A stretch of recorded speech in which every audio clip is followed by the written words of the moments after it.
Chapter 2. Blue. Perhaps the reason Krishna and I got along so well was that we were both severely dark-skinned. In a society that looked down its patrician nose on anything except milk and diamond hues, this was considered most unfortunate, especially for a girl. I paid for it by spending hour upon excruciating hour being slathered in skin-whitening unguents and scrubbed with numerous exfoliants by my industrious nurse. But finally she had given up in despair. I, too, might have despaired if it hadn't been for Krishna. It was clear that Krishna, whose complexion was even darker than mine, didn't consider his color a drawback. I heard the stories about how he had charmed his way into the hearts of the women in his hometown of Vrindavan, all 16,000 of them. And then there was the affair of Princess Rukmini, one of the great beauties of our time. She had sent him a most indecorous love letter, asking him to marry her, to which he had promptly and chivalrously responded by carrying her off in his chariot. He had other wives too, over 100 at last count. Could the nobility of Campilia be wrong? Could darkness have its own magnetism? When I was 14, I gathered up enough courage to ask Krishna if he thought that a princess afflicted with a skin so dark that people termed it blue was capable of changing history. He smiled.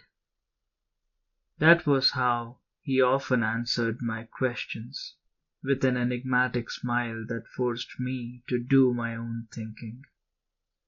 But this time he must have sensed my confused distress, for he added a few words. A problem becomes a problem only if you believe it to be so, and often others see you as you see yourself. I regarded this oblique advice with some suspicion.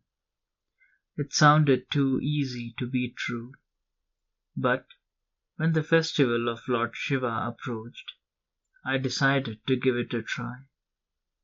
On this particular night each year, the royal family would go in a procession, the men in front, the women behind, to Shiva temple and offer their prayers.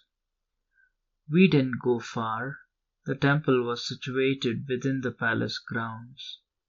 Still, it was a grand spectacle, with the entire court and many of the prominent citizens of Campilia accompanying us, dressed in their glittery best, exactly the kind of event that brought out my worst anxieties. I'd make excuses of ill health so I could stay in my room, but Daima saw through them and forced me to participate.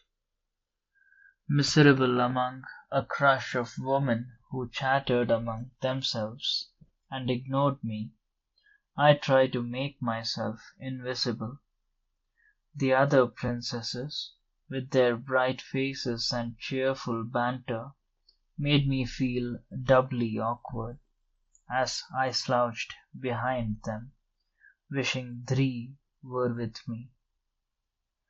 If someone addressed me, a guest or a newcomer, usually who didn't know who I was, I tended to blush and stammer, and yes, even at this age, trip over the edge of my sari. But this year I allowed a delighted daima to dress me in a sea blue silk light as foam, to weave flowers into my braid, to place diamonds in my ears. I examined Queen Sulochana, the youngest and prettiest of my father's wives, as she walked ahead of me, carrying a platter filled with garlands for the god. I observed the confident sway of her hips, the elegant grace with which she inclined her head in response to a greeting. I, too, am beautiful, I told myself, holding Krishna's words in my mind. I tried the same gestures and found them surprisingly easy. When noblewomen came up and complimented me on my looks, I thanked them as though I was used to such praise. People stood back, deferential, as I passed. I raised my chin proudly and showed off the line of my neck as young courtiers whispered among themselves, asking each other who I was and where I had been secreted all these years. A visiting bard stared at me admiringly.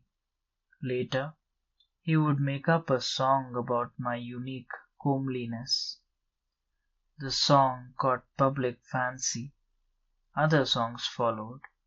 Word travelled to many kingdoms about the amazing princess of Panchal, as mesmerizing as the ceremonial flames she was born from. Overnight, I, who had been shunned for my strangeness, became a celebrated beauty. Krishna was much amused by the turn of events. When he came to visit, he teased me by playing the tunes of the most extravagant songs on his flute. But when I tried to thank him, he acted as though he didn't know what I was talking about.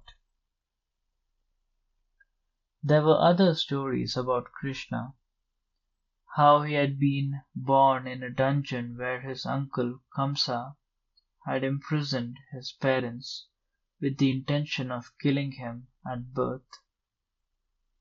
How, in spite of the many prison guards, he had been miraculously spirited away to safety in Gokul.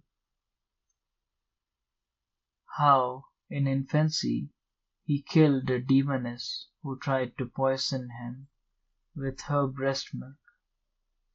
How he lifted up Mount Govardhan to shelter his people from a deluge that would have drowned them. I didn't pay too much attention to the stories, some of which claimed that he was a god, descended from celestial realms to save the faithful.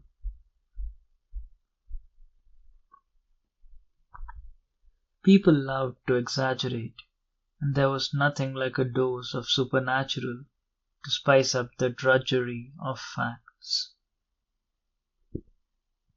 But I admitted this much. There was something unusual about him. Krishna couldn't have visited us often. He had his own kingdom in distant Dwarka to rule, and his many wives to placate. Additionally, he was involved in the affairs of several monarchies. He was known for his pragmatic intelligence, and kings liked to call on him for counsel. Yet, whenever I had a serious question, something I couldn't ask Dri, who was too straightforward for the knotted ways of the world, it seemed that Krishna was always there to provide an answer. And that too is a puzzle.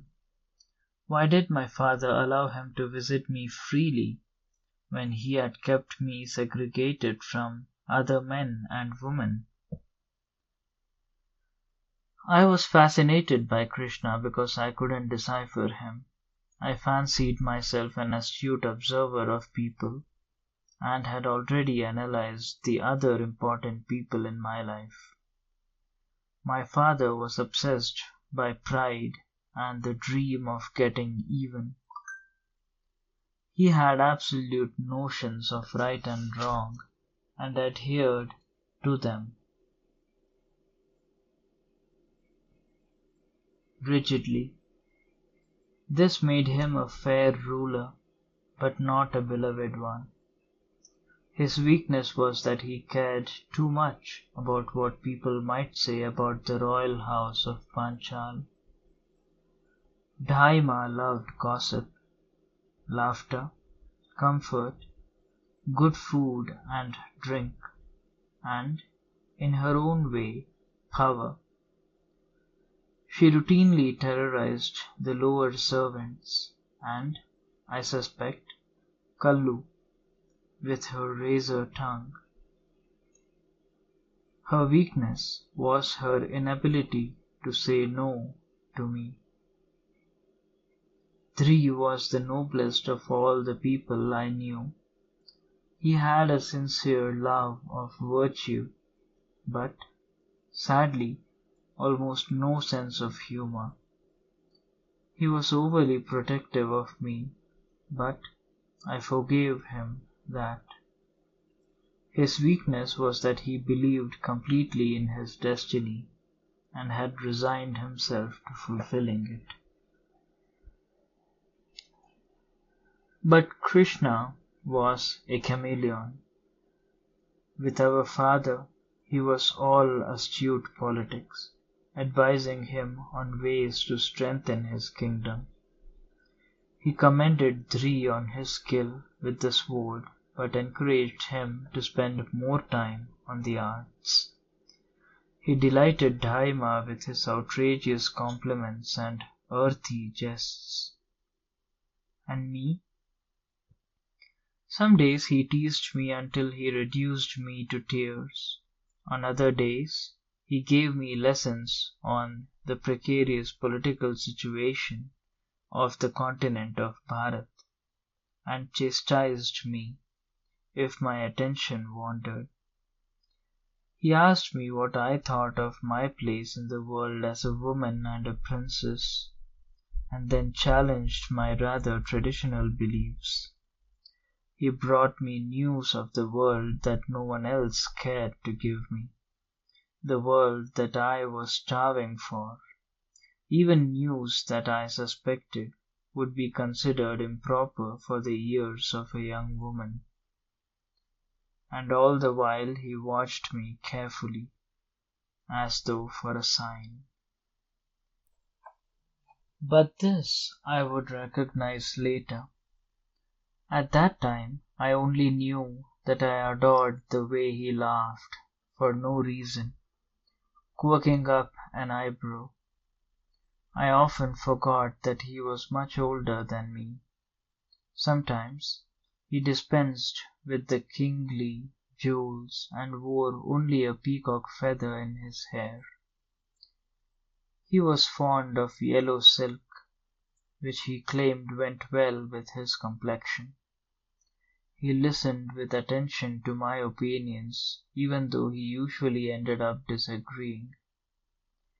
He had been a friend of my father's for many years. He was genuinely fond of my brother, but I had the impression that it was I whom he really came to see. He called me by a special name, the female form of his own, Krishna. It had two meanings: the dark one, or the one whose attraction can't be resisted.